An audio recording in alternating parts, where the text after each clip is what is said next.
Christian. And here we are. Sorry for the delay, but we are back again with another Real Game Media podcast. Extremely exciting times. Great days to be gamers. Great panelists here to talk about games. And speaking of the panelists, let's just get straight into introducing him, Mr. Julius Malco. Hey, how's it going, everyone? Cannot wait to get the podcast going. Anchorman versus Bella in the octagon of gaming. It's going to be awesome.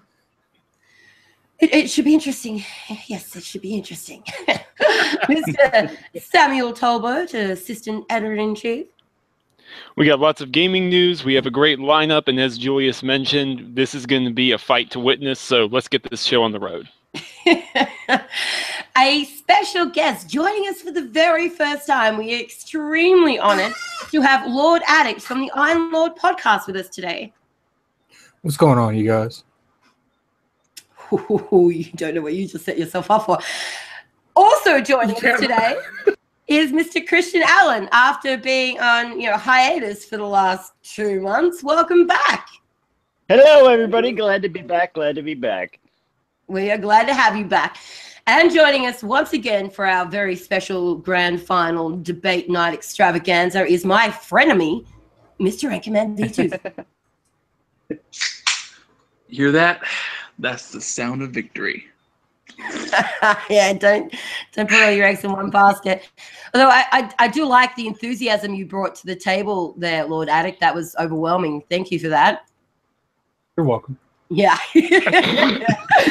All right, so now that we've been through the introductions, we're going to have a quick chat about what we have been playing in the last couple of weeks. Actually, probably the last 3 weeks. It's been a good minute. E3 sort of thrown our schedule off a little bit over the last month.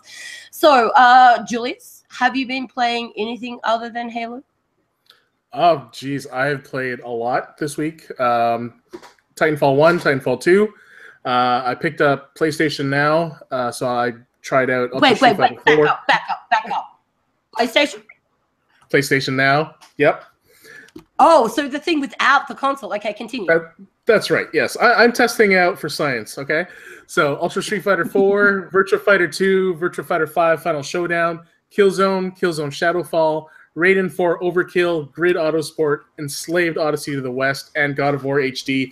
I've put probably about 2 or 3 hours into each one of those titles, just stress testing the service from my end of the world. And I will be writing an article about it and what my thoughts are. Excellent. So you've just been getting all nostalgic and shit. Oh, yeah.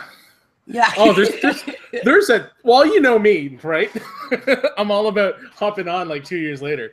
Yeah, you do love to play those games like 5 years after the fact. But it's great that you've gotten to them. Well done. Congrats. But you know what happens? It's like you play Halo for so long and you go outside and you're like, oh, there's more games out there. Yeah. There's this thing called new games. Exactly. It's an interesting concept, but you'll grasp it one day. All right, moving along. Mr. Samuel Tolbert, what have you been playing? I have actually been playing a lot of Total War Warhammer. I picked it up on the Steam sale a few weeks ago, and I've been having an absolute blast with that. Prepping for the sequel, which is coming out in September. I've been writing a lot about it. I'm going to be covering the sequel when it comes out. And I've also been playing a lot of Black Ops Zombies. Been having a lot of fun with that. Finally got around to playing the Telltale Game of Thrones, which I think we may get to that later because I know you played that as well. Yeah, I played that. Anchor finally dragged me into playing Rainbow Six Siege today, which was an interesting experience. Oh, Lord. Yes. Yeah, that's pretty much everything I've been playing. All right, well, that's not a bad spread. Mr. Christian Allen, I know you have been hella busy in these last couple of weeks. Have you had some time for video games that don't involve Fallout 4? Not really, but in Fallout 4, I have been doing more. I started getting into the settlement building, which is really cool. If it actually, I was actually going to ask, have you made it out of the settlements yet? But clearly not. Please continue.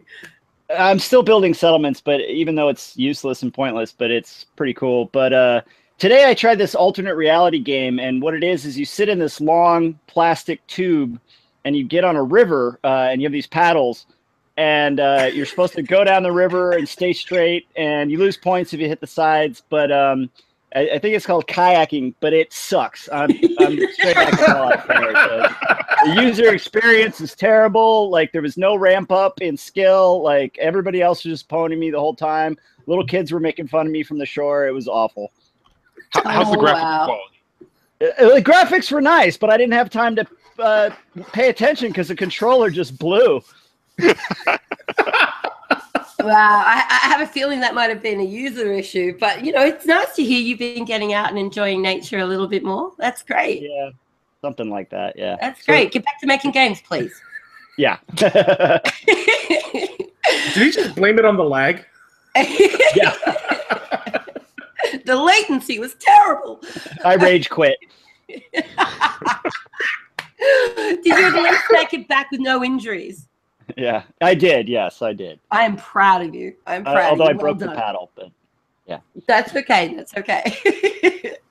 Mr. Lord Addict, aka AJ, what have you been playing these last couple of weeks?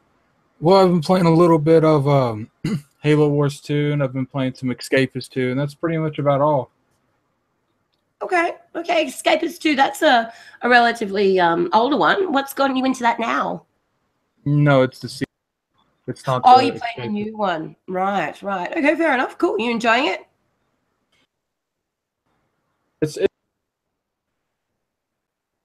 But it's pretty fun. I think you just got self-muted. What was that? So I can't go into a whole lot of the game, but it's fun. All right, cool. As long as you're enjoying it, that's the important thing. All right, Frenemy, what you been playing? All right. So what I've been playing. I've been kind of all over the board lately. I've been playing a lot of different stuff. I have been playing Rainbow Six Siege, as mentioned with Sam a little while ago. I started Halo Wars 2 with Room earlier today, or AJ Gaming Addict. We started Halo Wars 2 earlier today. Finished What Remains of Edith Finch. I had finished Guns, Gore, and Cannoli. Right now, I've been playing Grow Home, which I was pleasantly surprised with, oddly enough. It actually does exploration fairly well, and it's fun. It's a little open world area. It's enjoyable. I've had a good time overall, though, and so that's what I've been up to. Awesome. All right. Yeah, that's a nice spread of games. I made the most advantage I possibly could of the free PlayStation games this month. So I played through Until Dawn, which I systematically tried to kill off characters that annoyed the shit out of me, which is basically the entire cast. Somehow I did manage to get through the end of it with some of them alive, though, so that happened. I played Game of Thrones. Obviously, that was the other game that was free this month. Right. Oh, my God. There were tears. Now, there weren't as many tears as with Life is Strange, because that's another one that I have played, I think, since the last time we podcasted. But yeah, there were some decisions that I had to make, and they give you no time to make them, like none. There are some decisions where you have no countdown timer, and some where the timer moves slowly, and then there's a couple of like crucial ones where the time just like you see you've got 3 seconds and you've got to make a choice. And I say there were some tears. There were some really heartfelt moments. I'm going to have to say well done, Telltale Games, on that one. That was really good. Yeah, so, I enjoy the episodic games, but I will say that, you know, I love Telltale. You know, me and Anchorman be arguing all the time about Telltale, but I don't think they've made anything that can touch Life is Strange. Oh no, that except for The Wolf Among Us. That is some next level stuff. Like Life is Strange. I was so taxed by the time I finished playing that game. I felt like I'd run a marathon. Like my whole body felt heavy. My eyes were puffy. My cheeks were red. You know, I cried so hard. That game took everything out of me. It was brilliantly executed. Thoroughly loved that game. So well done, Don't Nod. Well done. Yeah, that Life is Strange is an expert at asking you a question. Am I an asshole? Right. Like, how much of an asshole do you feel like being today? Oh dear, yeah, it really takes it out of you. So yeah, I've been playing those two. For anyone who knows me, you already know I've been playing that Blaze Blue. I love that Blaze Blue. I've been playing Call of Duty Zombies. That's a given. And Sam, I just want you to contain yourself right now. All fall off your seat. But I have been playing The Witcher 3. Good woman. Very good. So yeah, I mean, yeah, right. So I mean, I've been playing an array of little bits and pieces here and there, but those are the standout ones. So, all right. So it looks like everybody's been playing a little bit from pretty much every genre available, which is fantastic. So what we'll do then is we're just going to move straight into our first segment, which is the upcoming game releases and stuff that's recently been released. And since we're on the topic of Blaze Blue cross-tag battle announced at EVO 2017. Now, I almost cried. I am so excited for this game. Who else shares my enthusiasm? I guess I have the enthusiasm of not caring because I'm not a head-to-head fighter. See, okay. I am not a Blaze Blue fan because I missed out on it because I was stuck on playing Street Fighter 4 for 2 years locally in a competitive league, and Blaze Blue showed up, and I'm like, what is this? And people had like hopped on it before I did, and I was like absolutely destroyed in an exhibition match. I'm like, oh, okay, like I can't right now. Wow. So I pretty much am the only one that's like super excited over this, then it would seem. No, I'm really excited because I've never played any of them before, but I'm looking to hop in. All right, good, because I'm going to need someone to beat up. Whatever you say. If your kangaroo net holds up. Hey, my kangaroo net holds up just fine. It's your budget bootleg internet that's the problem. But we've already covered that on the Twitter here. All right, so let's move straight on from that then, since seemingly I'm the only one that almost cried when they heard the announcement. Telltale Summer 2017 update reveals The Wolf Among Us Season 2. Now, I know there's a lot of you that's got to be excited on this. How about it? I need to actually go and play the other one. Nah, Wolf Among Us is probably the best Telltale game I've ever played. Yeah, it is. Easily. It's not even a competition. The writing, that's subjective. The mystery, it's fantastic. I think I like Wolf Among Us more than the other ones. The other ones just do not interest me because I feel like the Fable franchise anyway, because it's a fairly, I wouldn't say obscure, but it's fairly... It's not mainstream. Comic series. And it's fun because they actually took a series that did not have that big of a following and made it excellent. It's like, oh, great. I mean, you actually brought something to the franchise as opposed to Borderlands or Batman and Walking Dead. And it's more like a leech on those properties. Like, we're capitalizing on this, or Minecraft. I found Minecraft was a little bit of a departure from the actual, like, the crafting and building portion, and the storyline I felt was really good. Yeah, but I think more along the trademark. They're leeching off the popularity of the franchise. Gotcha. Yep.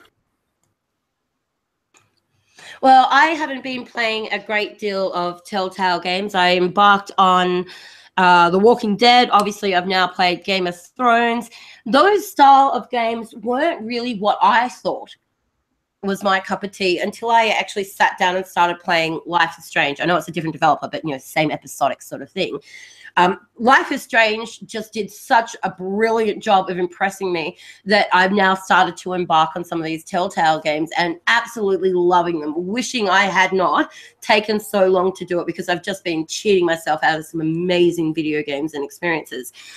Wolf Among Us, though, is one that I haven't gotten to yet, but what I would say to anybody who's really, really excited about The Wolf Among Us 2 coming out that hasn't had the opportunity to play the first one yet, I wouldn't rush out and buy it just yet because I have a feeling we're going to see it as either a free inclusion in Games with Gold again, or think it's already been Games with Gold.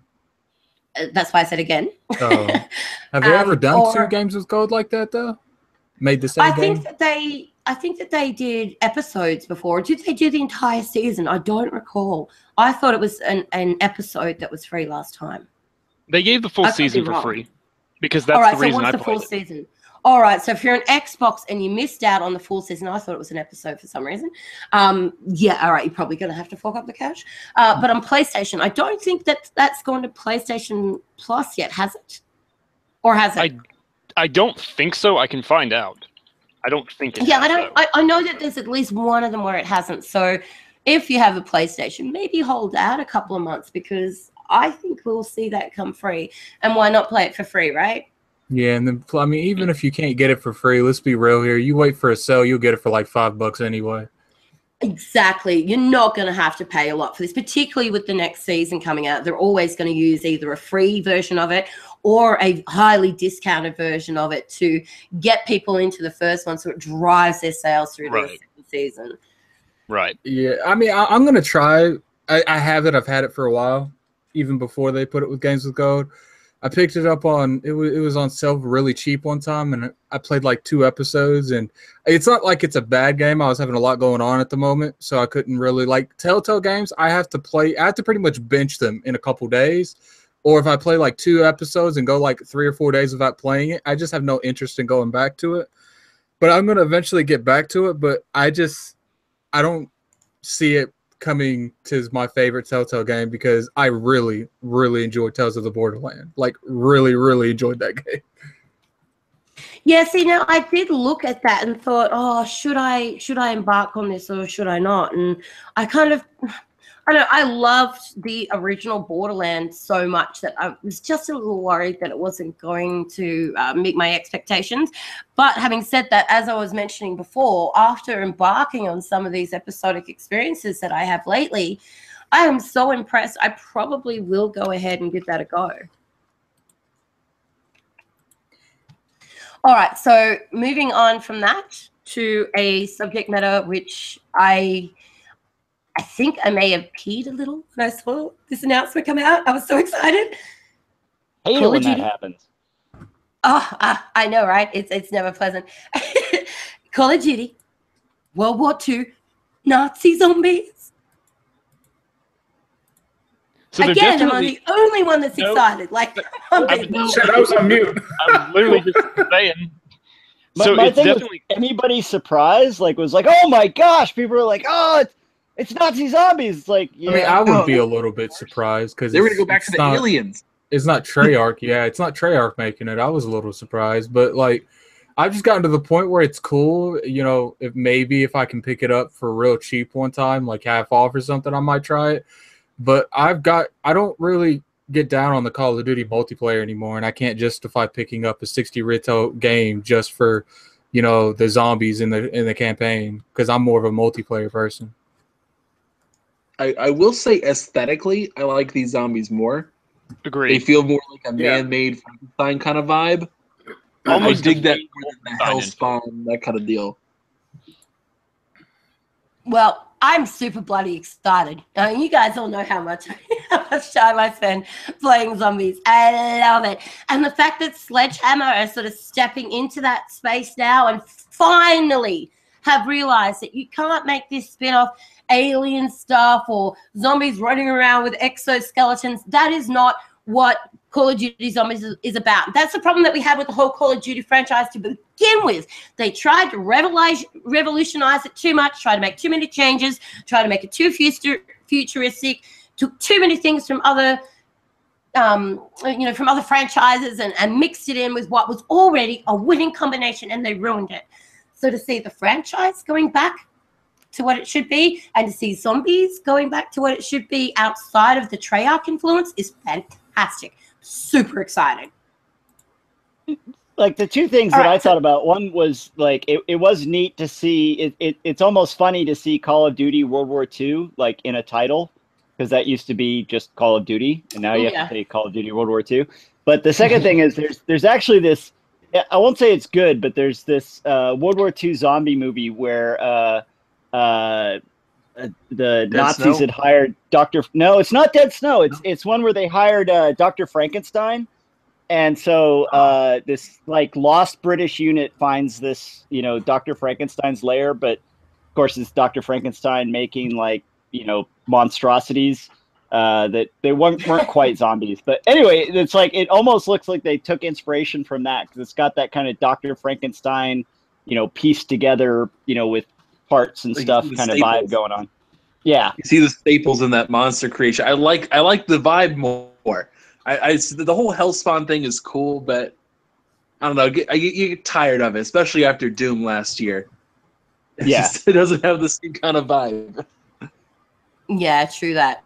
One thing I'm curious about is evidently this is going to be the most plot story-driven zombies yet, and it's actually going to follow a very, very structured plot. So I'm curious to see exactly how that works. Maybe they're even getting rid of the waves, and it's going to be more of like an almost campaign, but like a co-op campaign structure. I don't know. And you know I'm all for that. So I've campaign. Recently been taking. Awesome. Yes, it would be awesome. I've recently been taking Sam and one of his brothers, who's probably in the chat section right now, Micah. Hi, Micah. I know Joseph's there, but I'm not talking to him because he thinks that Anchorman's going to win the debate, not me. But recently, I've been teaching them how to play the Mob of the Dead map from Call of Duty Black Ops 2, and that is quite story-driven. It's not as story-driven as, say, you know, Origins or whatever, but it is extremely story-driven, and it is just so much fun to be able to, you know, pull all these pieces together, solve these puzzles, put codes in, do this, do that, you know, get the Hell's Retriever, all this kind of stuff. I love having stuff to do. Wave after wave is cool. Like, I've got no problem with that. I love the Nuketown map for that exact reason. But when you add that story-driven element to it, I'm sold. All right, exactly. So let's move straight on from zombies before we linger here too long, because you know I am busting to talk for an hour about zombies. All right, so moving on to the Destiny 2 beta. Has anybody here had a chance to play it yet? Yep, played it. Thoughts? I have the codes. I haven't like put them in yet. Yeah, the thing with Destiny 2, we were having this discussion a while ago. Go ahead and tell us, Anchorman. Get this out of the way because the room's kind of the authority when it comes to Destiny. The beta itself, they definitely learned from last time that they gave people way too much last time, and now it's pretty bare bones. You got one intro story mission, a strike, and one Crucible map. Like they were like, we are not showing you any more than you need to know. Yeah, I don't think it's going to win any people who don't like Destiny over, but I think it's winning over like the Destiny stalwarts. I think they're going over. They like it. I think for the most part, you know, Destiny, it does exactly what they had a problem with the first one with, you know, mismessaging. You know, they had devs promising shit that wasn't even in the game. You know, they had a lot of that, and I thought it was pretty much false advertising, but I digress. But you know what the beta does is, I feel like the first one, they had to finesse people because of all the problems they were having. You know, I'm not justifying their actions, you know what I'm saying? But so when it comes to it, it's just like Destiny 2, you know, it's more on their grounds because, you know, they didn't have people leave at the last minute. They didn't can entire stories at the last minute. So it's more on their ground. And the beta 2 does exactly, you know, you get a strike, which is part of the game. You know, a huge part of the games is just strikes. The only thing really missing from it is the rate. But, you know, obviously you'll get more strikes, probably 2 or 3 more strikes. You'll get, you know, more multiplayer maps. I don't know when they'll put like Trials of Osiris or anything like that in it, but I enjoy it. I think multiplayer is way more balanced than it was in the previous one. I feel like they really took, you know, a lot of people don't like the 4v4. I think they need to make a casual playlist for 6v6 because 4v4s, it can get a little bland sometimes, but I feel like 4v4s makes the game more competitive because you don't have 2 extra supers running around. You know, they built the entire maps based on 4v4s, and I'm willing to give the 4v4s a chance. I hope that they have 3v3s for Trials, though. I really, really hope they consider, you know, keeping that standard for 3v3s because I don't know how I feel about an extra person on each side of the team on Trials of Osiris. Yeah, fair enough. Fair enough. See, look, mentioning Destiny while my Lord Addict is in the house is the same thing that happens as if you mention Call of Duty while I'm around. He loves his Destiny. Now, see, I haven't actually embarked on the beta yet because I was scared that the same thing was going to happen to me that happened with the original beta for Destiny 1. It said I was going to play it, get a set of expectations, then the game would come out and those expectations wouldn't be met. I had to push through a lot of Destiny in the early days to really feel that attachment to it. And once I finally did, I was fully addicted to it. Absolutely love Destiny. Yeah, but I didn't want the same thing to in happen. Yeah, exactly. So I didn't want the same thing to happen to me with Destiny 2 and have that, that initial wonderment and because it's just something to be said for not knowing too much about something that comes out before you get to play it, because then you have this set of unrealistic expectations, and I really did not want to have that happen this time. So I don't know, hearing your guys' feedback on it, I feel like maybe after this podcast I might jump on my PlayStation and check it out. We'll see. All right, so anybody else want to weigh in on their thoughts, expectations, or experience with the beta, or are we done? I'm downloading it right now, so I'll give it a shot after the podcast. Having gotten a chance to try it myself, I'm looking forward to it, though. All right, nice. Are there any other games anyone wants to quickly give an honorable mention to before we move to the next segment? Perfect. All right, so industry news. Casey Hudson is replacing Aaron Flynn as general manager of BioWare. Anybody shocked? It's definitely surprising after all these years, especially because Casey Hudson, I mean, he left on very good terms, but he left in 2014. And he was sort of doing his own thing in AR, if I remember correctly. So it's definitely surprising to see him sort of do a 180 and come back to BioWare after a couple of years. No, he's been there for like 17 years, hasn't he? No, he hasn't been gone quite that long. No, he left BioWare in 2014, like I just said. Yeah, but wasn't he there for like 17 years? He was there for a long time. I don't remember exactly how long he was there. Aaron Flynn, I believe, was there for 13 years. Yeah, right. Well, I mean, change is good, I guess. Change opens up the ability for new possibilities, for restructure, for new focuses, for new developments, for old franchises to maybe get laid to rest and new franchises to be created. So, possibility is always a great thing. Aaron has made a statement that says, I've been contemplating changes in my own life for some time, but when I heard that Casey had confirmed he was up for the task, I realized the opportunities before us.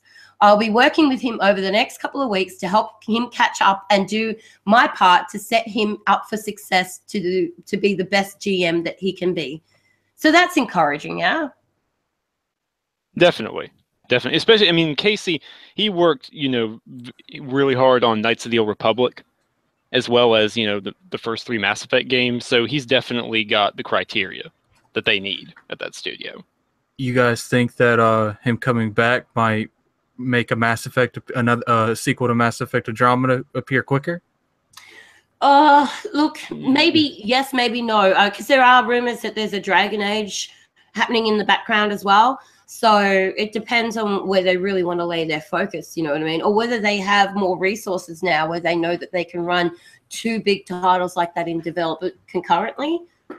So we'll have to see. Christian, you're well-versed in video game development. What do you think? Do you think that BioWare have the resources available to them to be making a sequel to Andromeda at the same time as making the next Dragon Age? On this specific subject, I have to say no comment. Oh. Ooh. Damn, because I had a question for you, too. I had a question for you. So the fact that he said no comment says so much. But I just have to say I know some of the affected parties, so I have to say no comment on this. On both sides? That's okay. I love that you said no comment because that tells me more than I need to know. That's great. Okay, cool. So does anybody else want to weigh in on that one before we move on? Well, I was just gonna ask a question about what Christian thought about the Microsoft's mixed reality and HoloLens, what their developments are now that he's gone. Are they? Well, I mean, just from my public knowledge, I mean, that's more of a you know, that's more of a standard kind of internal shift. I wouldn't see any effect on AR or VR development on the Microsoft side. I mean, the AR stuff is still going strong, and now they're doing a push with some of the VR stuff, according to what I've seen publicly. But yeah, so I definitely wouldn't think that there's any kind of effect on the Microsoft side of things. Okay, like they're not going to change their focus from that sort of thing now that he's gone. No, I don't think so.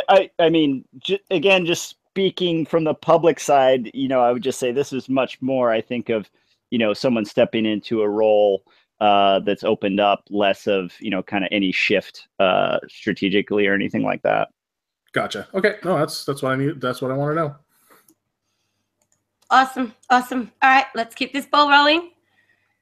Now, this next piece of news, I feel like it's not news.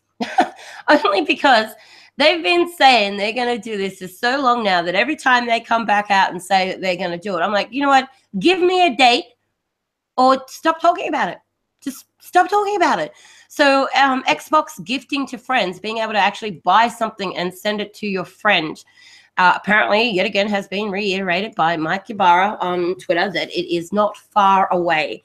Now, yes, I think this is a great feature. I quite often, if I'm, you know, wanting to help somebody with their Xbox Live, or maybe send them some DLC that they need or whatever, it's a painful process, because if they don't have PayPal, then, you know, it is painful if you've got friends on the other side of the globe, you're in Australia, there's conversion rates, it really sucks. It would just be great to be able to go into the purchase menu and select whether I wanted to select that from my profile or whether I wanted to send it to another person. So yes, it's brilliant that it's coming. I think that it's going to make my life a lot easier, particularly in the absence of people who for some reason still don't have PayPal in this day and the age. If you're one of these people who don't have PayPal, ask yourself why. Because you're making life hard on other people. All right. What's everyone's thoughts on this? Is this a service that you're excited to see? Could you not care either way? I don't care either way.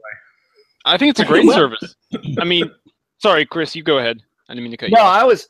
I got wrapped up in this personally because I had it wasn't specifically kind of gifting to someone, but it turns out that my season's pass for Fallout, I had somehow I don't know how I did this, but my Xbox Live accounts are super complicated, because back when I worked at Microsoft, it was during the early Halo Reach days when we were all trying to get phished and hacked and all that fun stuff with the recon helmets and all that. And I guess at some point there was some like default account that had been made on my Xbox. And when I activated my season's pass that I had purchased through Amazon, I had activated it on this default account that somehow had been created. So at one point, you know, I'm playing Fallout, and I noticed that I go to finally maybe get into some of the DLC, and none of it's there, and I'm like, what the heck? And I start screwing with it, and I'm going back through, and like, I know I activated this. And then it becomes my problem, because I get a phone call from Chris, like, why won't this work? Fix this! I was so mad. And it turns out that it was this other account at one point had been made the home account for the Xbox, but I had taken the Xbox with me on a trip and like set it to be offline and made my primary account the Xbox home thing or whatever, so it couldn't access the DLC or something. And so I'm on the phone with these guys, and of course I love Xbox, but you know, some of their support might not happen to be in the United States of America, especially if you're calling them at midnight, and maybe not a little bit too helpful. But anyway, turns out all I had to do was change one of the other account to be the primary home account. But at the time I was just like, well, why can't I just transfer the content? Okay, I can log into both of these accounts. Why can't I just transfer the DLC code from this account to a different account? Like, why can't I just do that? It seems like it would be not that big a deal.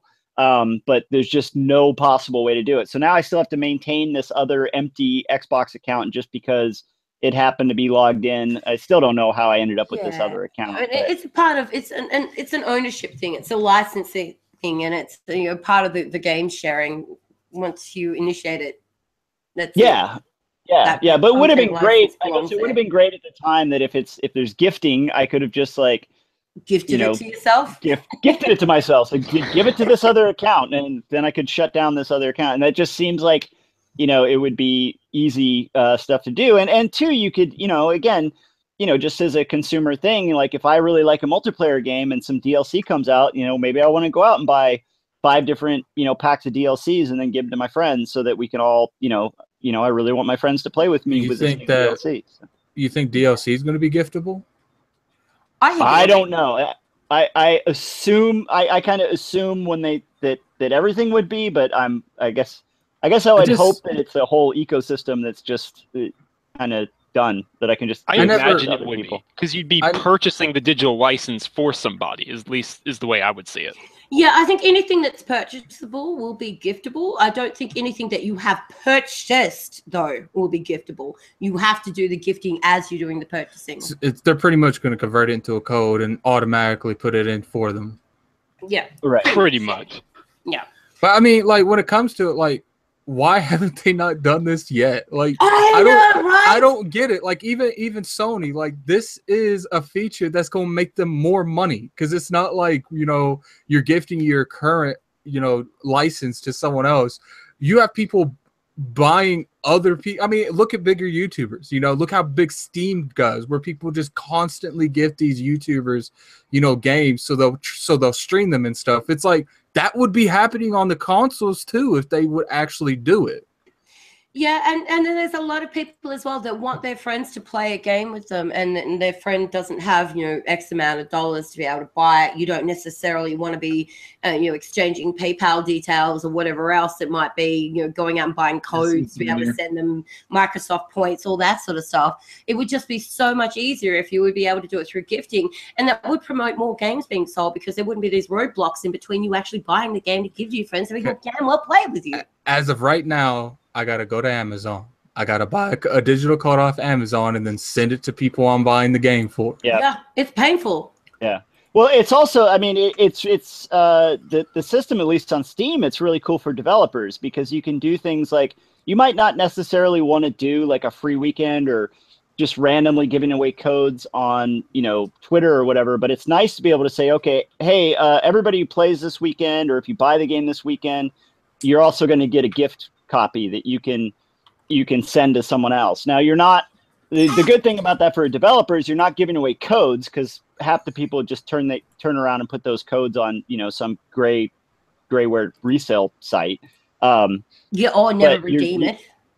Yeah, because the idea is generally you're saying, hey, here's a gift copy for this multiplayer game that you bought. Please give it to one of your friends, and then hopefully they like it, and then their friends get it, and you're trying to get more people into the game that way. So it's nice for developers too to have that option. One of the best ways to market your game is word by mouth, and that's the best way to do word by mouth, is just let people buy other people's stuff.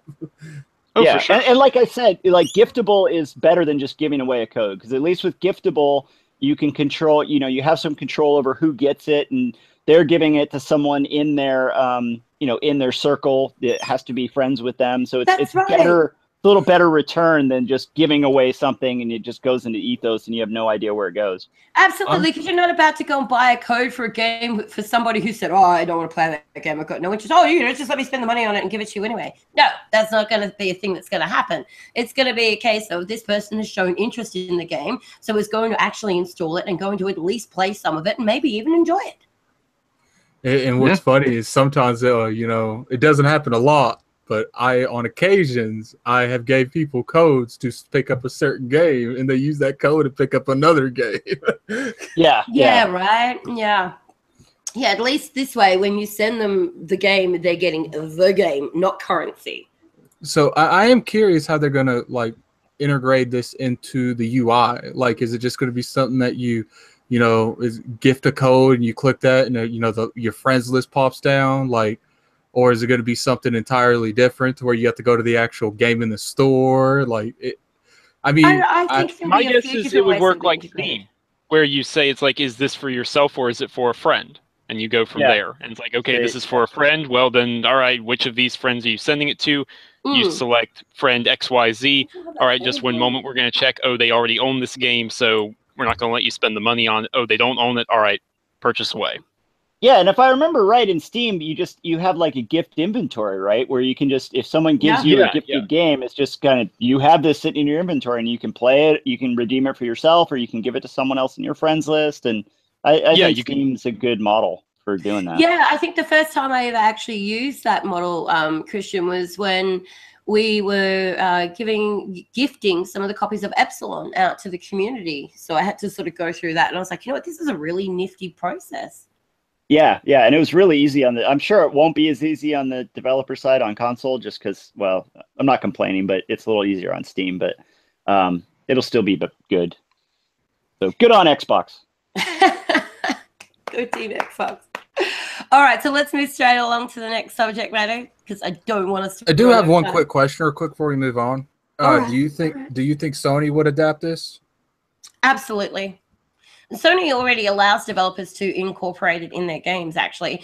There's a game that just came out, Fortnite, where you can buy a copy of it that allows you to buy copies that you can actually gift out to your friends, and all you need to do is send them a message from in the game saying, hey, I'm sending you this copy of the game and you can install it. So that functionality is already there to a degree. It just needs to be brought to the forefront for all games. Yeah, that is also $150 for that one copy, too. So. But do you yeah, think it's also $150 early access copy, I was about to say. Yeah, it's free to play next year. So. Yeah, but I mean, people don't want to wait around for it. You know, that's their issue. Yeah, but what I'm saying, that regardless of what game it is in, that functionality is actually already available to developers on PlayStation if they want to utilize it. It just needs to be made more of a mainstream thing. And I think as we see more developers adapt that into their game. Plus competition. Yeah, exactly. And we will see PlayStation be like, well, this is apparently quite popular. It's actually getting more people to buy these larger bundles so they can gift this out to their friends. Maybe we should incorporate this. So, yeah, I do think that I will see that come to PlayStation. I don't think that we will see that come to Nintendo, purely because I would really like them just to focus on their bootleg online service that they have. Like, what is with that budget shit? But let's not even get started on that, or otherwise we're going to be here for another half hour. Moving on to a Nintendo related subject, evidently. Nice to say there. Super Nintendo Classic Edition already out of stock at Walmart, as we knew it would be. Is anybody shocked by this? I'm not at all surprised. I think the stock's going to be. I think it's going to be harder to get your hands on this product because of what happened with the NES. Whoever got all 7 on the website, congrats to you. Yeah, no kidding. You know, there's people who probably picked up the whole stock. Oh, I know people who do that. It's ridiculous. And they're going to sell it back at like 75% inflation rate. Yeah, no, they can keep them. Hey, hopefully people aren't. Hopefully people aren't stupid enough to pay for that. Yeah, I'm still pissed they are about the first one. I'm not gonna even try. Yeah, you had a bit of a debacle getting your hands on the first one, didn't you? Well, I didn't know it was going to be like that, and I went out the first day just trying to buy it, and then then they said they were going to do releases, and then it was on the Walmart's website, and I was literally like, I think when they said they were going to restock Walmart. It's like, okay, so I'm like waiting and it shows up on the Walmart page and I'm like in my car and then the Walmart site crashed and I had it like in my cart and hit buy now. And then I got I got an email confirmation, but then another email came through and said, no, you didn't do it fast enough. And at that point, I'm just like, I'm out, dude. I'm not going to participate in this. It's stupid. Nintendo, I don't understand why they do that. Like, let's be real here. The NES, Nintendo's that kind of person. They're like, we'll make 3 shipments and then we're just done. Like, we ain't making no more. Because they know it drives this kind of sales, because they know it drives desperation, it drives word of mouth, it gets people talking. They know exactly what they're doing. It's like where they put a whole heap of them on a hill and then just let everybody run up the top of the hill, and whoever is left alive at the end gets one. The funny thing about it is, I understand their concept of supply and demand. I do. But, I used to play Yu-Gi-Oh! A lot. And, they would print cards that you could only get from a certain set, and then it's gone. So it's like, there's only a certain amount of copies out there. And some of these cards would retail like $150. So you have people buying product for, Konami, and then they're turning it around and making triple what they just bought it for. It's the same thing happened with Nintendo. Instead of, trying to, inflation, make it hugely demanded, make it where people see it, they buy it automatically. It's like you're letting people make double what the product is worth off of your product. Yeah. It's like, or you could just, have the supply and people would buy it, so people aren't turning around and selling it for $150 right at the very end of that whole NES fiasco. I saw those on eBay for $250 a pop, and they were being bought. Yeah, they're still on Amazon for the EU version of the originals on Amazon for 286 euros. Or maybe it was $286. But I mean, for me, it's like, just as a consumer, it's just speaking as a consumer. It's like I own the first one. I bought lots of their games, and it was like, oh, this is a cool thing. I want to pick this up, and and then when they didn't make enough, and then once the demand was there, it's like, what their decision to not pick up additional production on the first series and then go ahead into production on the second series just told me that, someone ran the numbers and said, hey, if we can make this amount of units, it's definitely going to sell. We're definitely going to make this amount of money. It's totally safe investment. And that's fine. That's cool. But I'm just not going to, as a consumer, I'm just not going to get in and play that game. So that's fine. I'm just out. I can guarantee you the reason they're doing this low supply thing, and this probably isn't the case, but I really feel like they're going to get to a point where they go through all of these. Let's say they go all the way up to the GameCube. I don't know if they'll go past that. I don't even know if they'll get to the GameCube. There's a lot of leaks saying that they're doing an N64 one next year. Like, what would be even better? Let's go do another NES, but different games. Yeah. Oh, man. No. Well, I mean, the other thing it does for them that is actually very smart is that, one of the problems that game IP holders run into is that you're not making money off your older games, right? So what this does is it does set a high value on the games themselves, because you're saying, look, hey, this product came out with 32 games, and people want it so much that if we decide to let some other person put the game on their platform, it's top dollar. If we're going to let you put Super Mario Brothers on whatever platform, you're going to pay for it. It's going to be a $19.99 title. It's not going to be a 99-cent download. It's going to cost money. So it lets them keep the value of their product high, which is always a problem. If you go to buy one of those Atari consoles, it's like the games are nothing. Because there's you just started rebutting. Yeah, and one of the reasons I think they're going to do that is because they got really upset when people were modding the NES Mini, like really upset. They're like, we put these select games on there. It's like one of the only reasons I feel like, because they went on a rampage over that is like because they intend on releasing it later on with another set of games. But if people modded the first NES Mini and just put all the games on there, they can't do that. Yeah. I mean, imagine like, the SNES and, if they make an N64 one, how many games is on the SNES? Like 15? Yeah, it's not many.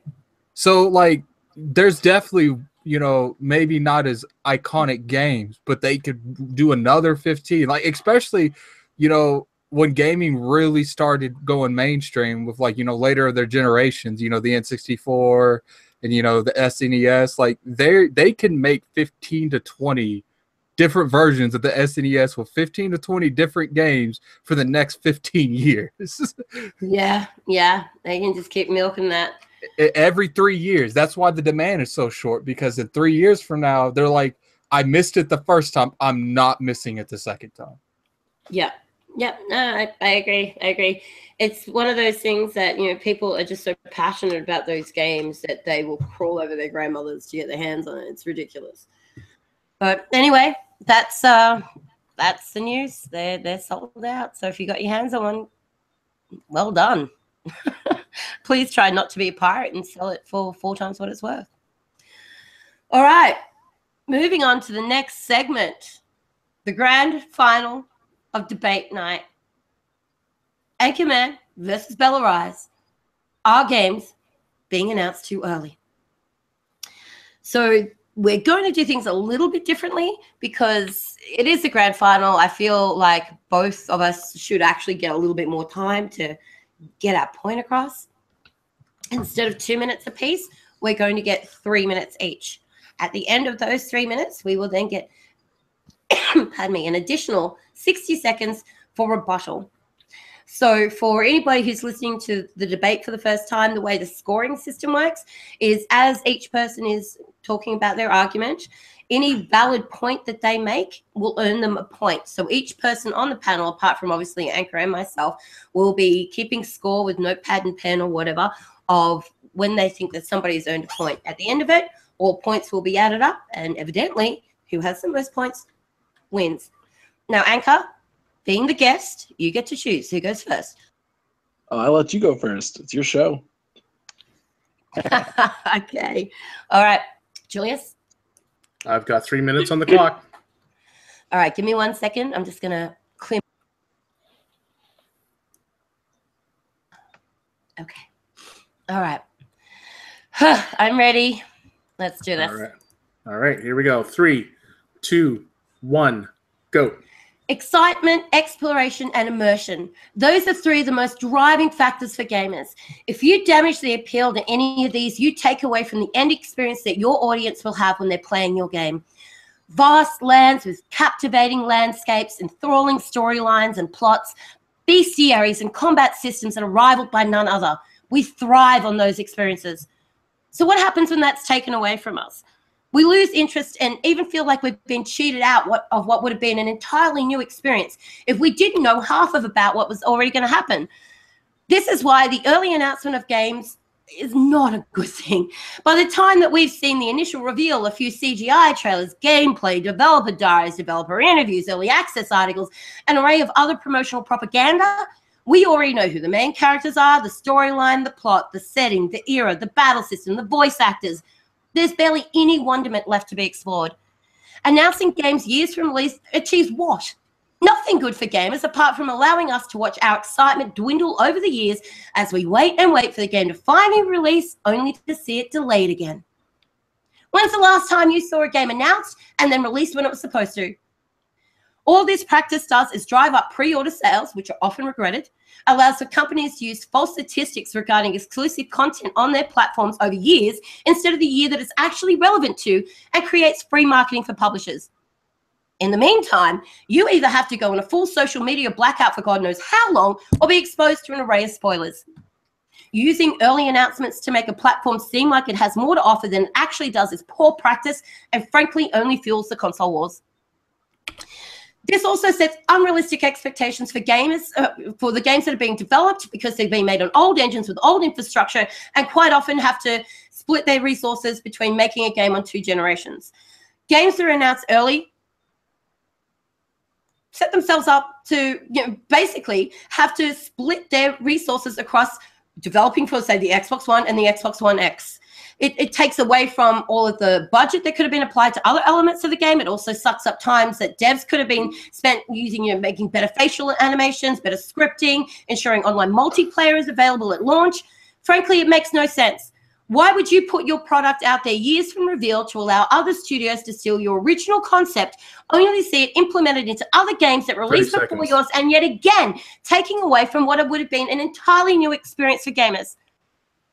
So in summary, early reveal takes away from our end experience, leaks spoilers, jeopardizes development quality, dwindles our excitement, fosters a culture of release delays, creates sketchy experiences, sketchy statistics, and quite often affects the quality of games. Why would you want any of those things? 5, 4, 3. I'm done. Oh, you're done. I'm done. I'm done. Drop the mic on that one. Good job. Nice.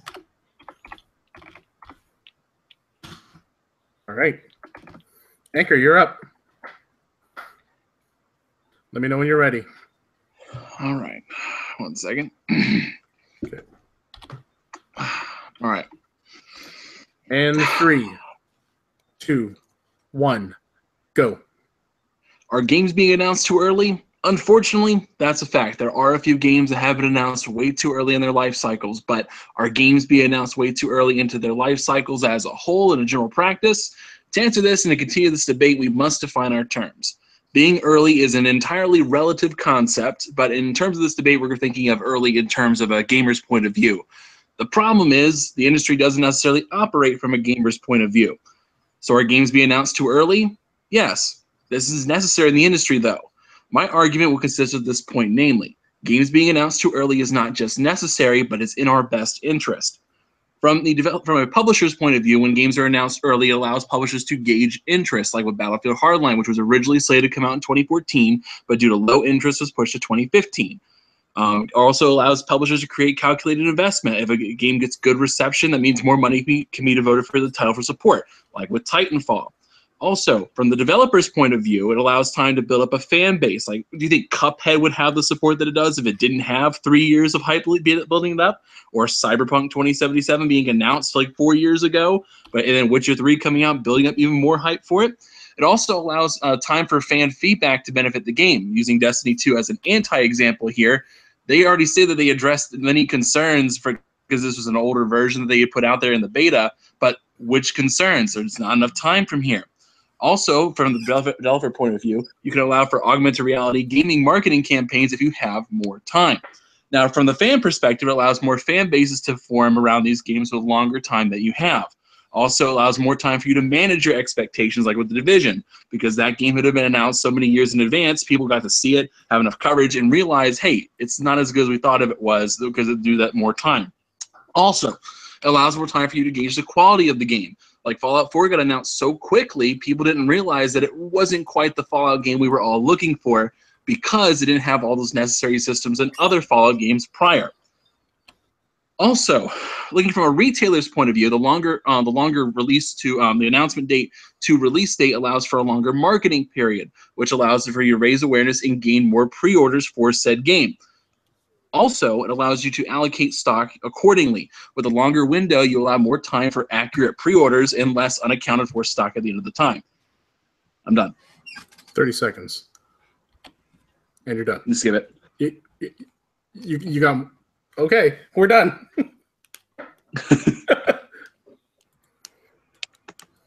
Well done. Good argument. Good argument. Cut out it all. Wow. I thought you had more. I do have more. I'm just saving for the rebuttal. Oh. We do have rebuttal rounds. Needs to be remembered. Mm-hmm. Okay. Come on. All right, Julius. Yeah, let me just get 60 seconds up. 60 seconds each. Hold on. All right. 3, 2, 1, go. All right, Anka, you mentioned from a gamer's point of view that developers and publishers don't necessarily look at it from a gamer's point of view. It's our money. We're the ones playing the game. They should be looking at it from a gamer's point of view. We're the ones that keep this industry alive. Not looking at it from a gamer's point of view. Good God. Publishers gauging interest. If you've got a good product, you'll know the interest. You don't need to put it out there 10 years beforehand. We did not need to know Final Fantasy 15 was coming out for the last 10 years. Good Lord. Good reception equals more money? 30 seconds. No, not necessarily. Good games equal more money. If you have a good deliverable, then you are going to sell money through the fact that people sell games. So through the fact that people are going to tell their friends what a great game this is. You don't need to have all this extra publishing and all this extra marketing to be able to prove that you've got a great deliverable. And early access is completely different from an actual game. Early access is great for games. That is not releasing information about a game early. It is actually giving people a chance to feedback on those games. 1.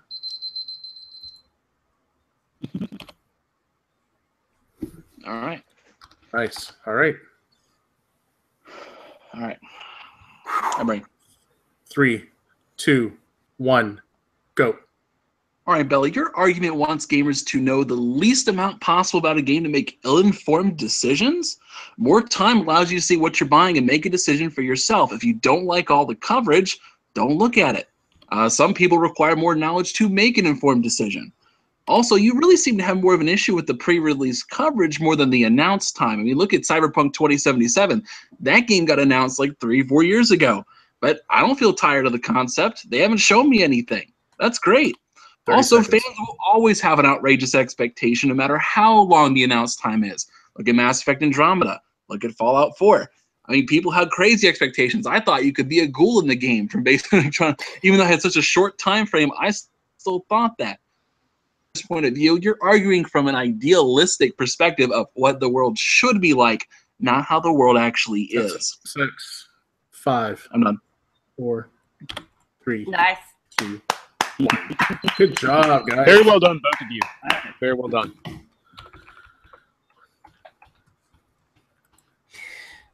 All right, Julius, you're going to have to click the votes. Kick us off, Jules. All right, Sam, what do you score? So my scoring was 8 for Bella and 6 for Anchor. All right. Ooh. Christian. Well, based on my calculations, I'm going to go with 7.2 for Bella and 8.1 for Anchor. Well done. And let's see here. Jamie Carlos? Addict. Yes. I have I've tallied up all the. I gotta give Anchor. Is it scale 1 to 10? Correct. So you all the points as we make points, you would have been recording. I just wanted points. Yeah. So I gotta get 8 and 5. Anchorman 8 and Bella 5. Ooh. Okay. All right, Jules. And myself, I'm giving Bella 8 and Anchor 7. Okay. Let me total these up. I think I lost by like 0.6.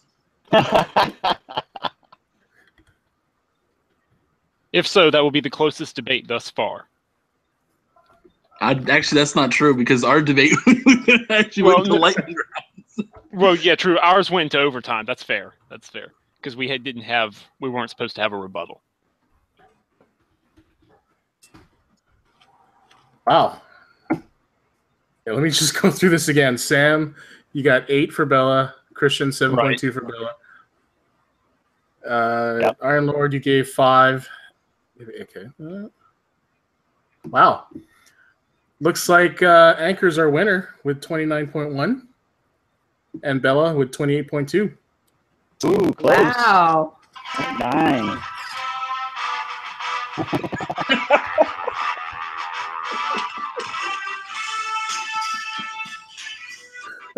Well done, Anchor. Well done. Very good job. Well done.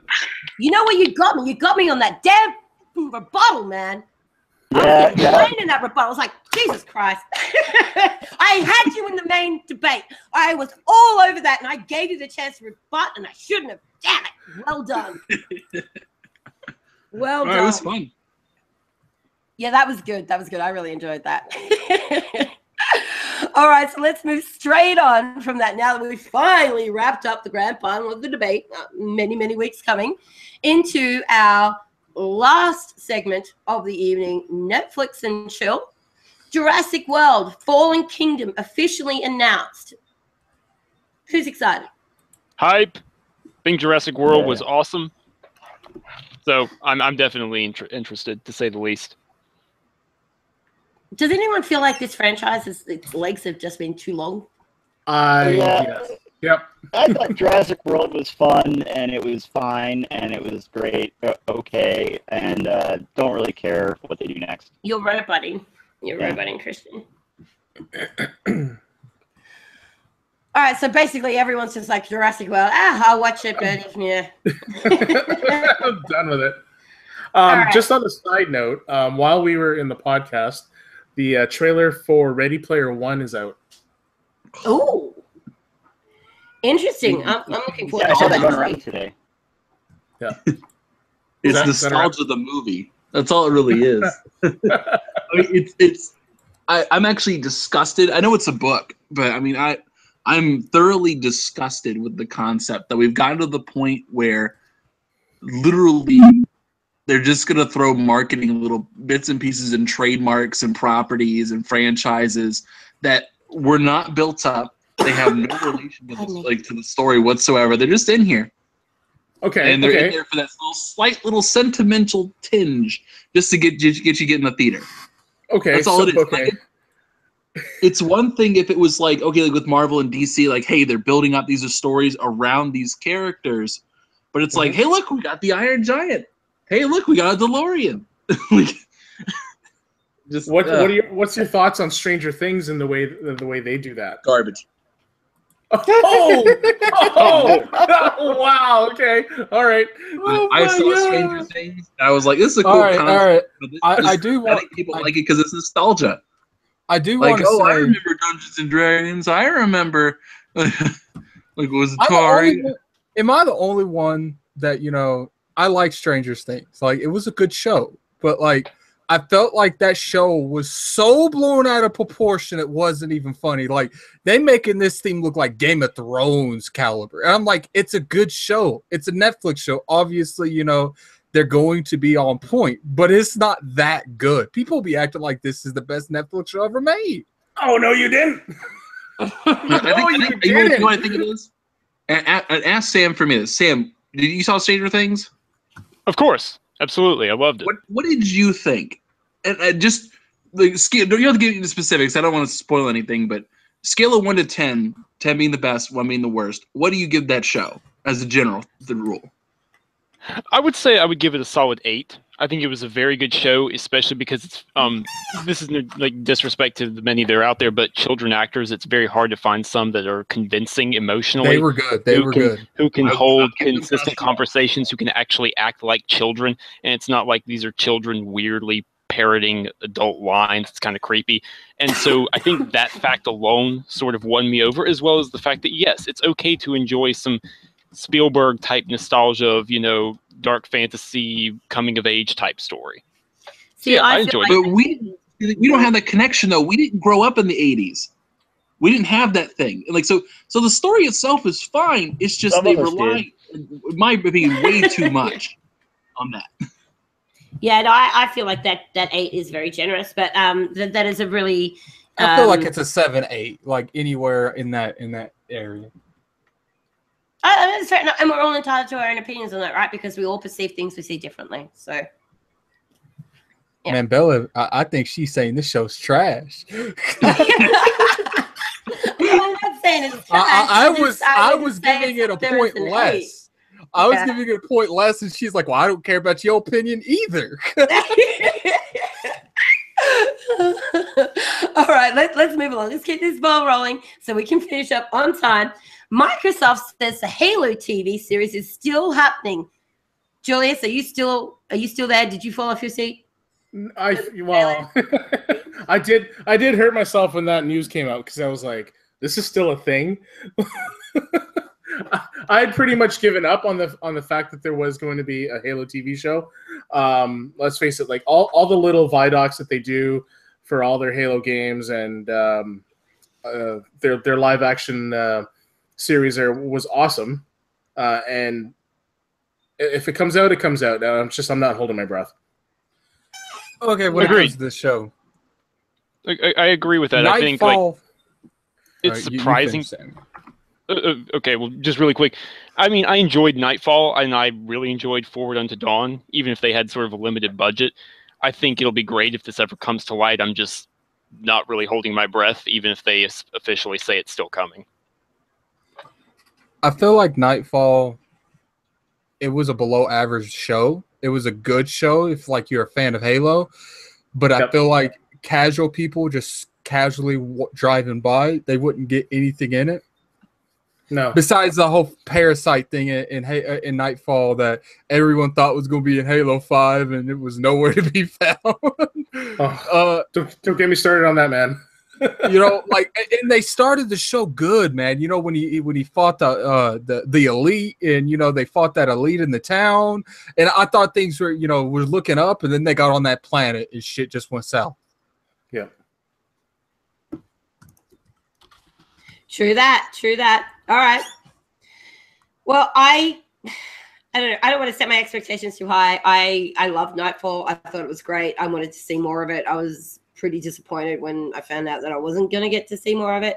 So, Halo and the Master Chief, these are all great things. You want to put them in a TV series for me? Sure, go for it. But please don't stuff it up. It's not that complicated. You have decades of lore there to work with.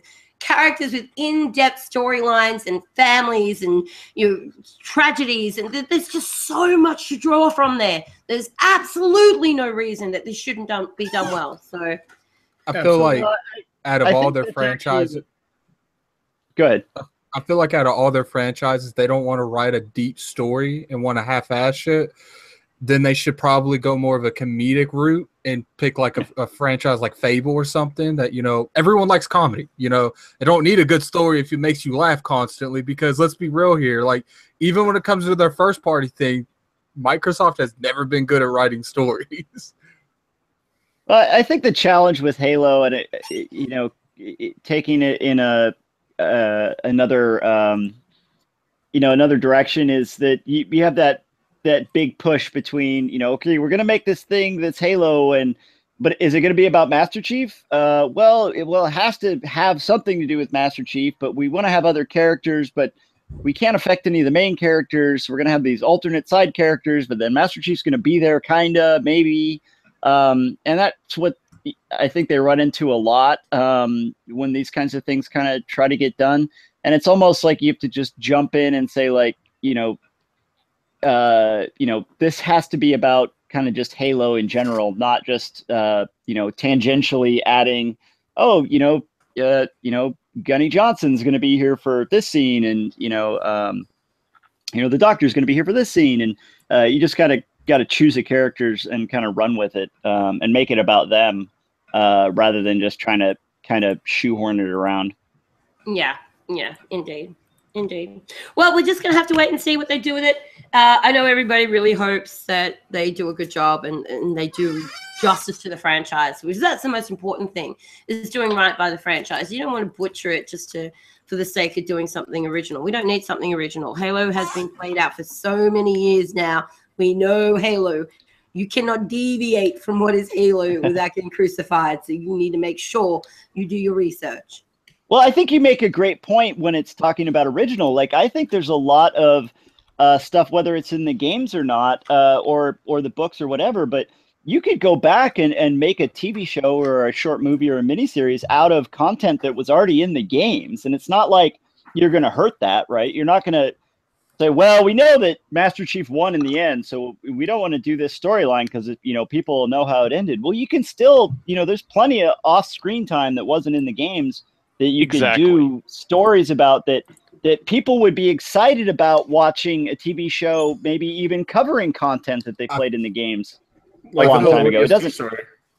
Yeah, I mean, it doesn't have to go into something completely new and original. You could kind of rehash something that happened in, Halo 2 in a TV show, and Halo 1 in a TV show, and people would still enjoy it, especially people that don't really remember everything that they played in the game, or people that haven't played the game. So I think there's something there that this happens a lot in game-related content. I saw it a lot in the Clancy stuff when they were doing alternate things. It's like, well, we don't want to rehash something that already happened. It's like, dude, nobody remembers what really happened 10 years ago. It's okay to rehash it in this other content because you're experiencing it in a new way, whether it's a book or a TV show. It can be just as exciting to, just like when you see a movie version of a book. You don't say, well, I don't want to watch this movie of the book I read because I wanted to do something completely different that wasn't in the book. No, you just want to see the book framed in a new way and experience in a different way. So,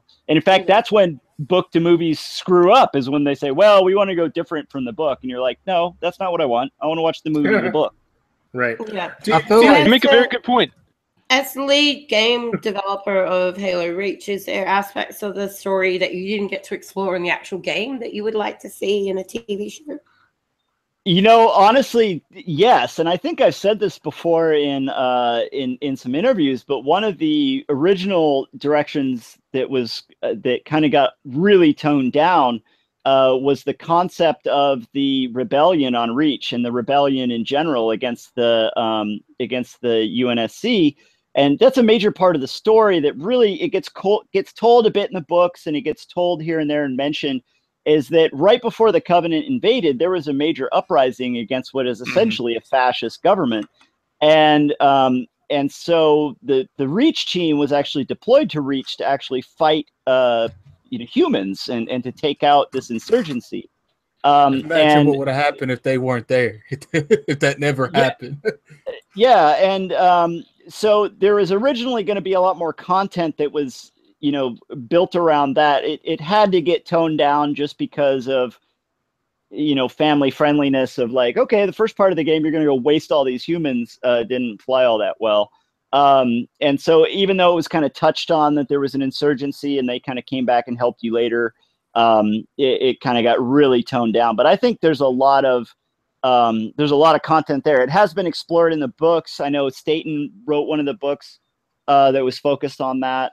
And I think that's a really cool, especially like right around, I think there's a lot of meat around there, like right when the Covenant shows up, you've got this insurgency, there could be a lot of really cool character development of, you've got, essentially, these rebels fighting against this strong, relatively fascist government, and then now aliens are invading, kind of thing. I think Reach is their best story-oriented game. Oh, totally agree.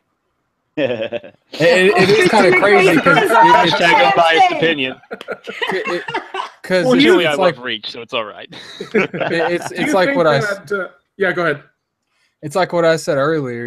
Would have been crazy. They went there to fight the rebels, and they were coincidentally on the planet when Covenant attacked. It's like, if you would have took them out of the equation, Cortana wouldn't have made it off of Reach, Master Chief wouldn't have made it off of Reach, Infinity would have gotten blown out of the sky. Halo, how it should have ended. It's like it ended before it started. The Covenant took over. Do you think that the Halo series could take a page out of the way Marvel Agents of S.H.I.E.L.D. did things and then link them to like a cinematic experience? I hope not. I think that would be cool. Like, I kind of feel like what would be cool if Telltale made games based on certain events that happened in Halo. Shut up, Anchor, man. We argued for like 5 hours one time over this because I feel like Telltale could make a good Halo adventure. Like, it doesn't have to be revolved around Master Chief. It could be the fight that Reach had with the rebels. I mean, yeah, this is true. All right, well, we could sit here and talk about Halo for hours, because I know everybody here loves Halo. So let's push on. Let's finish on time. Moving on to what grinds my gears. Who wants to go first?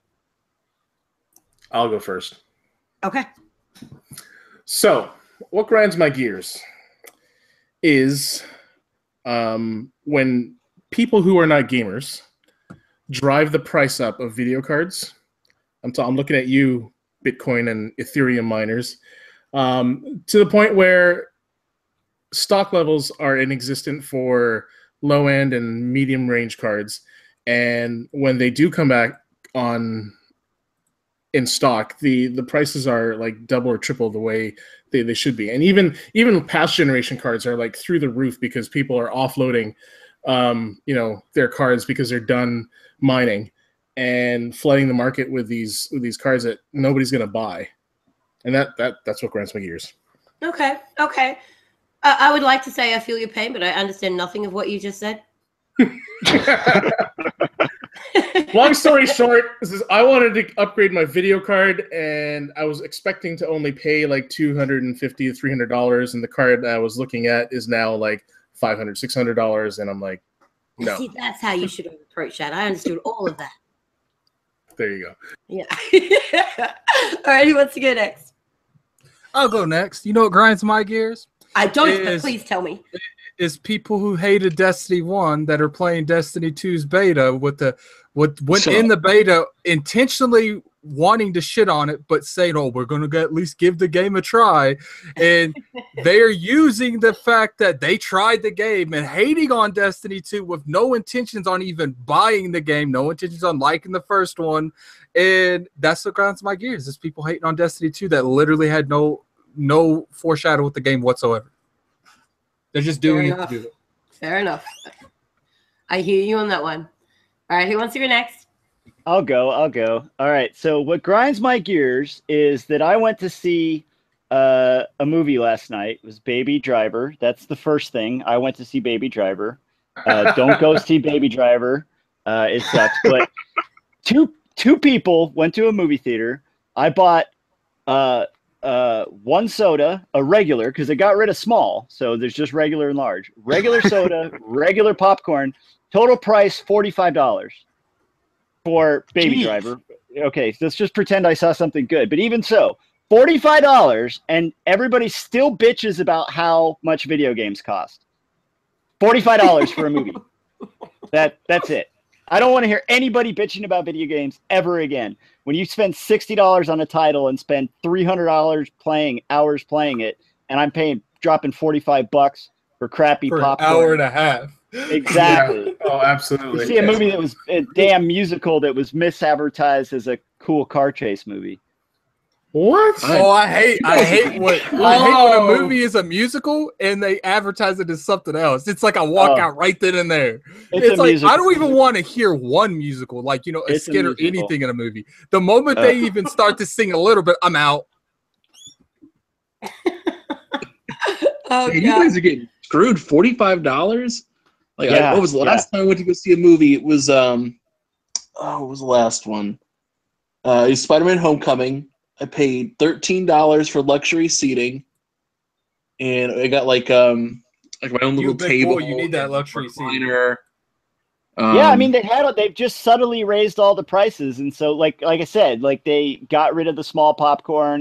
They just upgraded the theater. It's got it's all fancy and nice and everything, but it was like book the tickets online for a Friday night thing, and it ended up being $45. It was remodeling ain't cheap, okay? If they want to screw you, you let them to pay for that remodeling. Exactly. And the popcorn was cold. $20 total, and that was like popcorn and drink, luxury seating. So, yeah. Well, some movie theaters like to murder you in money than other ones. So, yeah. See, now I just want popcorn. I was gonna make I ain't had popcorn in probably a decade. So I love popcorn. Oh, that salty, buttery goodness. Anyway, moving on. Who wants to go next? Oh, I'll go next. Oh, Sam. Yep, Sam, you go next. What grinds my gears? What grinds my gears is when certain writers from certain publications publish pieces about how video games are destroying our entire generation of young men. And they use the fact that they played Civilization for 2 weeks at age 8 as evidence for this. I'm sorry, the fact that Gandhi got you with his nukes, okay, well, he's tough. He's crotchety, I'll give him that. But the reality is you're dragging out old, tired stereotypes that are frankly obnoxious and at this point outright dangerous in a very tumultuous political time in the U.S. We don't need to be going around blaming people for things.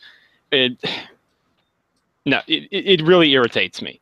Video games are not a problem for 98% of people. Cut it out.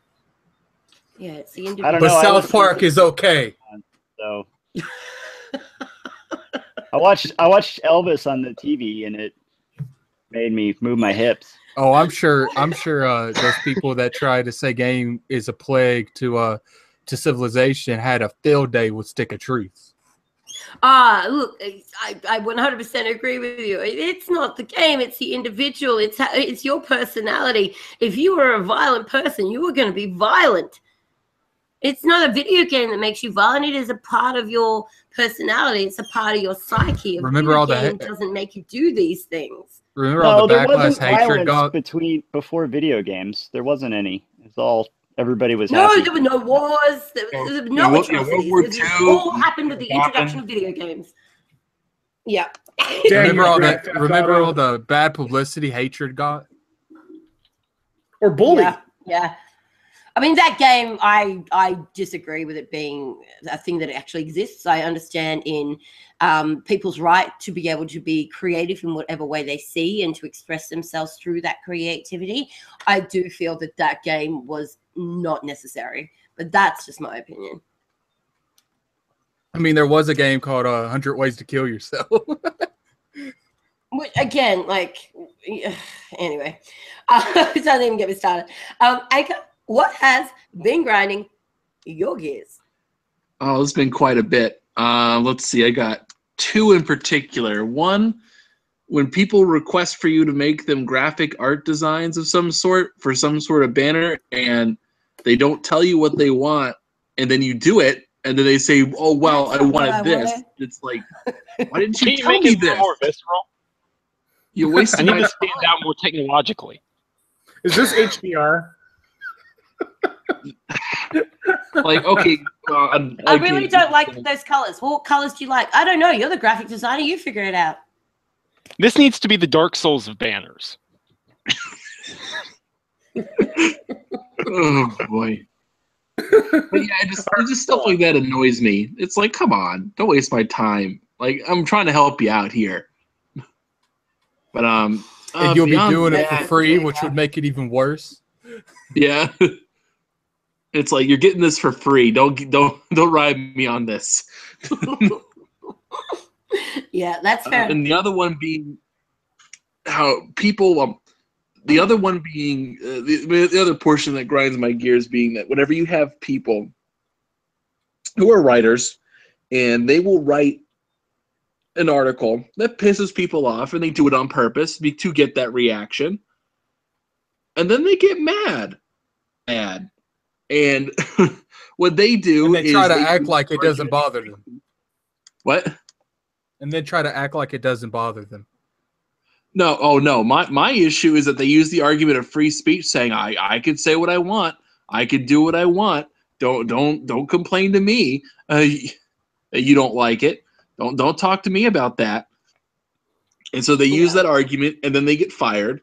And then they complain that everyone who got them fired, like, oh, you guys are just hate speech people, and you guys did this to me, and so we should censor you because I use my free speech. Really, the people who say they use free speech to condemn free speech. Yeah, it's the hypocrisy is real. Can't stand that.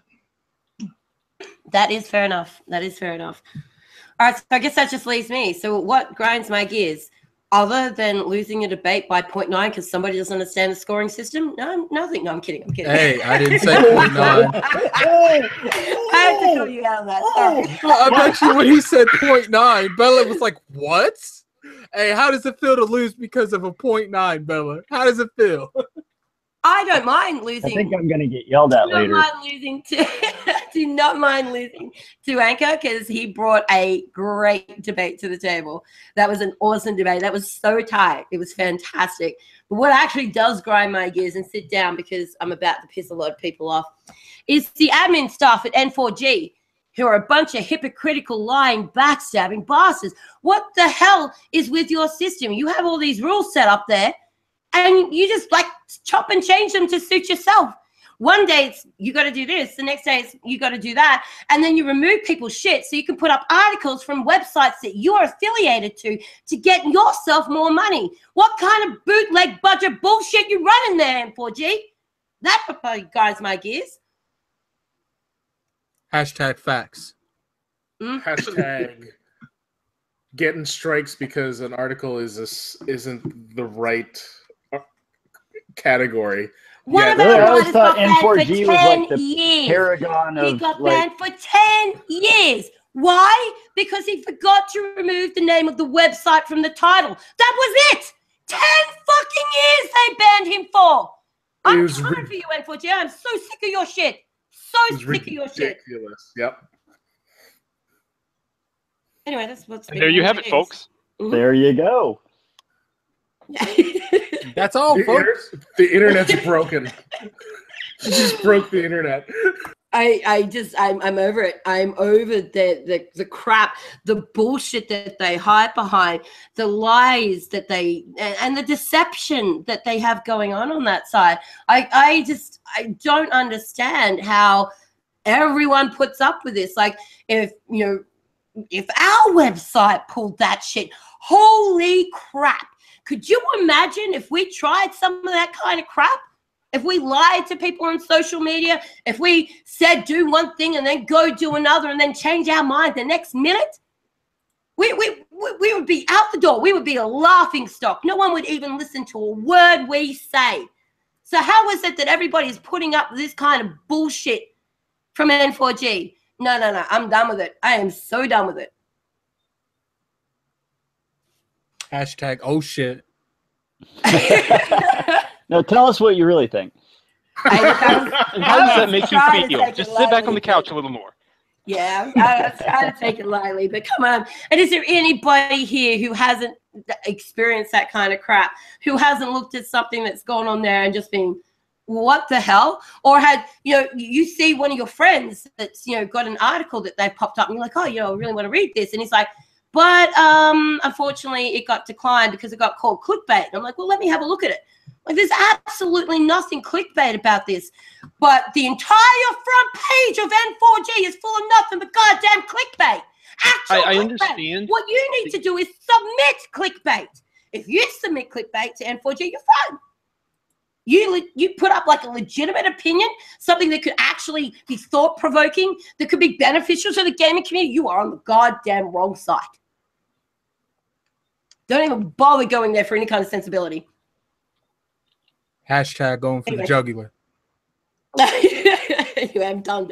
You got to cut me off, bro. I'm gonna keep Hashtag someone call the so ambulance. fired up over this. Yeah, I'm so fired up over that day. Oh. We got a bleeder.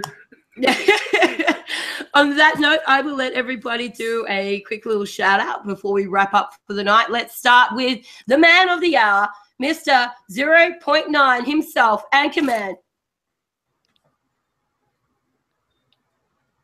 And there you have it. I mean, on Twitter, every social media group, whatever. Anchorman V2 across the board. I'm over at the Inner Circle. We do our shows on Mondays and Thursdays. I do my own show called Multiverse. Do it on Monday nights, 8 o'clock. You guys can go and check us out at that time. Anyway. Absolutely. And thank you for being here today, Anchor. That was so much fun. I really loved that debate. That was awesome. It just goes to show you don't want the pair of us arguing against you. Mr. Shaking Lord in my Addict. boots. Mr. Lord Addict, would you like to do your little shout out, say your things, do your stuff? Yeah, thank you guys for inviting me on. It's been an honor. If you want to follow me, Iron Lord, Lord Addict ILP on Twitter. You can follow me on YouTube, Gaming Addict. I'm the co-host of Iron Lord's podcast, which is tomorrow at 1 p.m. So definitely tune in for that. I'm the co-host of Planet Xbox, which is Tuesday at 7:30 p.m. So definitely go check that out. And thanks for letting me on the podcast again. You are most welcome. It's an absolute pleasure having you here. I always enjoy having my lords around. Yeah, I think my host has been on this too. So you have the host and the co-host on here once. Yeah, we've had Lord Cognito on here a couple of times. He's graced us with his presence. I believe he's actually currently in the chat. Mr. Christian Allen, Mr. Leader of the free world of game development. Yeah, you can follow me on the Twitters. I'm at Serellan, Serellan. I might be doing some more stuff on YouTube, so you can check out my personal channel and my company profile, Serellan at YouTube. And you can always follow me on Wikipedia, Christian Allen. I'm super famous. You just hit refresh over and over and over again. And eventually, sooner or later, he'll be the top one if you do it enough. Exactly. Yeah, if that MMA guy finally goes away, then I'll be number one. So. Excellent. And I mean, you did mention that you were going to be doing stuff on the Serellan YouTube channel. It's interesting that your brand manager is finding about this now. I'm just thinking about it. So I got some gun stuff. I'm guessing I'm going to get a detailed email from you after this. Of course. All right, Mr. Digital Syrup, Mr. Julius Malco, my partner in crime at RGM. You can reach me at on Twitter at Digital Syrup. I also man the RGM Twitter page during the daytime hours in North America, and Bella handles the night shift. Also want to give out a shout out to GameBouts.com and Custom Controllers. They got some RGM. Yeah, they've got some custom controllers. If you haven't seen them, check them out. I will tweet or put a message in the YouTube chat for you guys to check them out. They do some great work out in California. They've got some big things going on, so stay tuned with some with news from them. Absolutely, Mr. Tolbert, Assistant Editor-in-Chief. What you got? Aside from making sure Bella gets to all of her appointments safe and sound with everything she needs as her assistant, I'll also be making sure that the content is flowing on RGM every single week. Please come check us for completely... He's really good at making coffee at the exact right temperature that I like it as well. It's brilliant. Keep going. Within 0.9 degrees. And I'm also making... You son of a bitch, you're going to pay for that. I know I will. It was worth it. I'm gonna make you suffer for weeks. This is gonna be great. It was so much fun. Continue. But please come to realgamemedia.com for all of your completely unbiased, unedited video game news, reviews, and news on the entertainment industry as a whole. Unedited. That's right. You go to RGM for unbiased. You go to N4G for bullshit. Okay, so definitely though. Pardon? I was gonna say, all 10 people watching, man, be sure to hit that like button. They put on a show for you. At least support that. Indeed, yes, always appreciated. All right, so on that note, we are going to wrap up. I'd like to thank everybody who has taken the time out to be in the chat section and engage with you. You're just such a lovely bunch of people that rock up here, every couple of weeks to listen to what we have to say. You talk so politely with each other. You give valuable feedback, ask some awesome questions. Such a pleasure to have you guys supporting what we do and engage with us, because that's what we love. We're all about community engagement. Otherwise, we wouldn't be bothering to do this. Although I'm pretty sure Julius does like the sound of his own voice. So on that note, we are going to wrap up. We have some really exciting news coming in the next couple of weeks. So keep an eye on www.realgamemedia.com, because we will have some pretty revolutionary stuff that's going to start hitting the interwebs very, very soon. I think you're all going to enjoy it. In 0.9 minutes.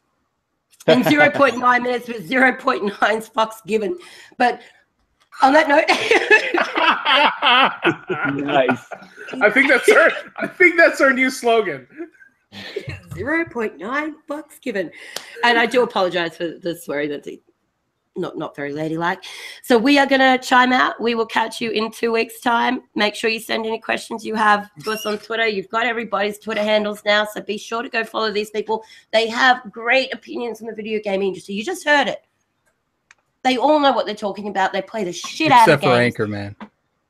Oh, well, I mean, I was going to say except for you, AJ, but I mean, I ain't got no problem with you. I mean, okay, you say except for me. I say except for Anchorman. And Anchorman he's got to be the end of the poll, so he can't say nothing. All right. On that note, this has been another Real Game Media podcast.